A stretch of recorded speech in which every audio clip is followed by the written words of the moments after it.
If you are trying to find all the little tips that you can find in order to help you get pregnant, come grab your tea and come join me as we dive into the 3 things that you should absolutely avoid if you're trying to conceive.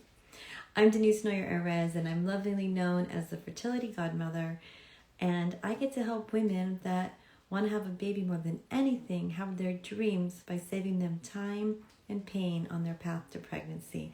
So come join me as we talk about 3 things that you should avoid when you're trying to conceive. I know it can be quite confusing when you're doing your Google searches. You're going to go to Dr. Google to try to find all your answers. So I want to try to do my best to really kind of categorize it. So there's a lot of things that says, hi there. Hi, Jamie. How are you? Hi, Heatherly. Hi, KristenAd32. Nice to see you. Welcome. If you have any questions, let me know as we're going through this. But I'm really excited because I'm going to be talking about 3 things. I'm going to be talking about categories over the specific foods. So there's a lot of foods that we absolutely can have.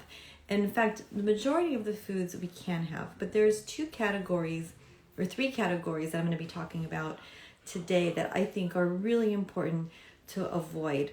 So the first one is trans fats. So trans fats have been shown to decrease your fertility. In fact, you can actually develop ovulatory infertility through having just 2% of your daily calories from trans fats. So what are trans fats? So if you take a look, I actually have something here.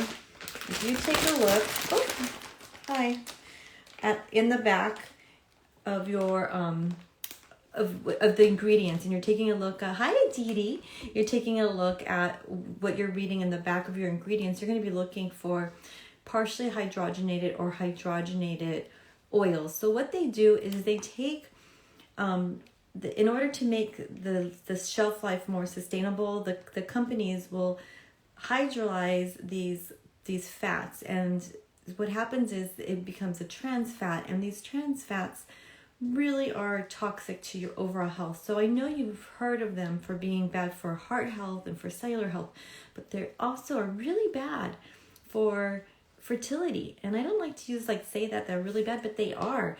So 2% of your daily calories, that's about 4 grams on 4 grams of trans fats on an 1800 calorie diet, an average. So that's only 4 grams of fat. So I have this little bag of chips here that I got, and this is about 15 chips, and that's 10 grams of fat. So it's not 100% trans fat, but it is, this would be about 2% of your calories. So if you're having a bag of chips as your snack every day, you're decreasing your chances of getting pregnant. So watch for the trans fats. So trans fats are in chips, they're in popcorn. Now you can get things that are very similar to those cravings that you have if you have that crunchy salty craving, but just watch out. Look at the ingredients, look at what you're putting in your body, and watch out for those trans fats. And it's not that you can never have it, but you really want to keep it on the down low. You really want to keep it at the minimum amount. So 4 grams for an 1800 calorie diet, which is pretty average where we should be at, or 2000 calorie diet. So somewhere around there, it's going to be really important. So baked goods, hi Anusha. Baked goods are going to be some of the baked goods that we have, the chips, the fried foods, and take a look at some of those healthy butters that we think are healthy. I want you not to get confused between healthy fats, because you need healthy fats. We need them in overall health and wellness. And if you are trying to get pregnant, you need a good amount of healthy fats. And I know a lot of people think that fat is not good for you, but we do need healthy fats, because healthy fats help make our hormones, and it surrounds every cell in our body.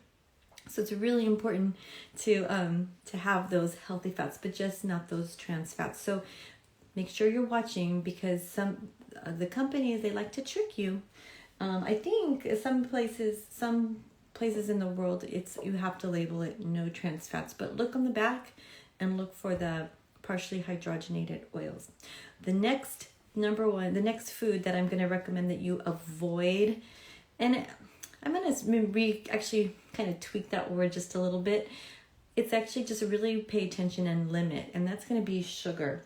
So sugar is very inflammatory and causes a whole cascade of problems in our bodies. And sugar tastes delicious. It's highly addictive, and we eat too much of it in our society. So what is too much?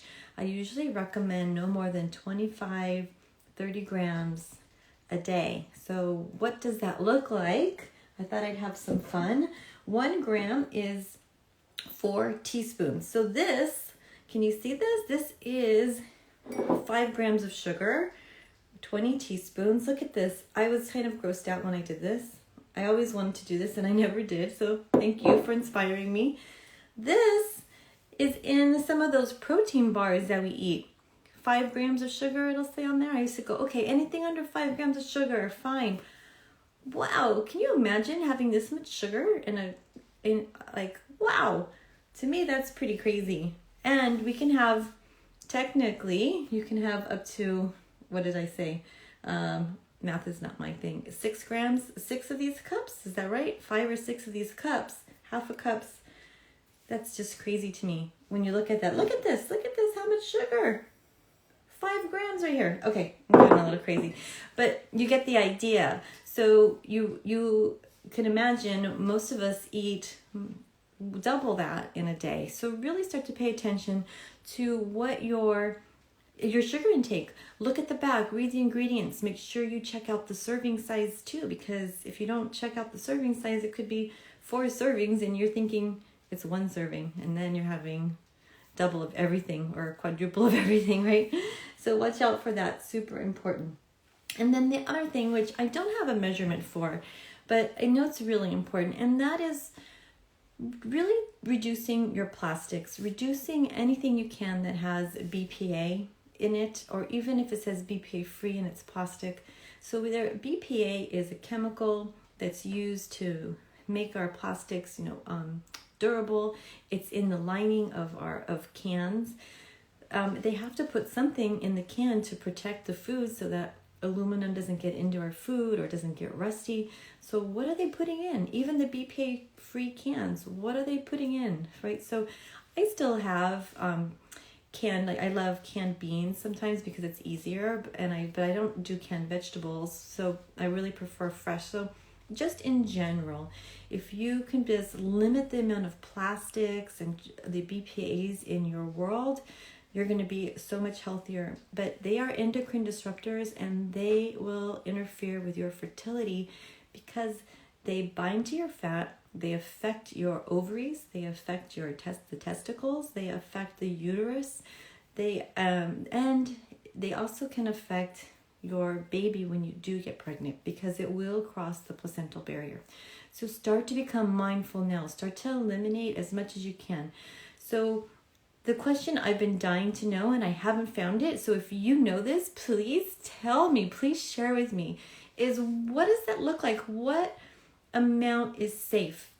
So the amount that I know is safe, and I have no idea what this looks like. If I find out, you better believe I will be on here telling you about it.